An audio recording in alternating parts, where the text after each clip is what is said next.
ढंग का होना चाहिए, जैसे कि हमारे गांव में, हर एक गांव में पीने का पानी मिले, हमारे बच्चे को अच्छा एजुकेशन मिले।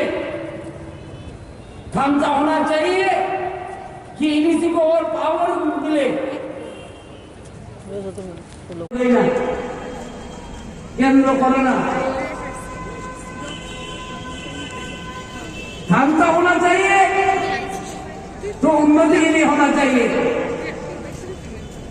ढंग का होना चाहिए जैसे कि हमारे गांव में, हर एक गांव में पीने का पानी मिले, हमारे बच्चे को अच्छा एजुकेशन मिले।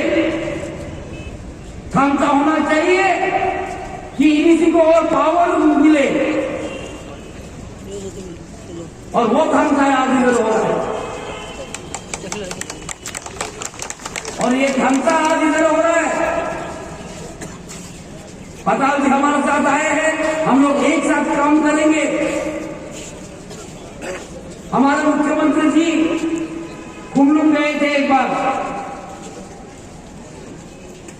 जाके हॉस्पिटल को देखा, फिर एक बार बोला मैं इस हॉस्पिटल के लिए 30 करोड़ रुपया दूंगा। मुझे फोन करके बोला मैं अर्थ मंत्री हूँ, फाइनेंस मिनिस्टर विष्णुदास दे दो, साथों साथ दे दो। मैंने बोला थोड़ा कम देंगे, बोले नहीं, बोला ही दे दो। 30 करोड़ रुपया हमने हॉस्पिटल के लिए दिया।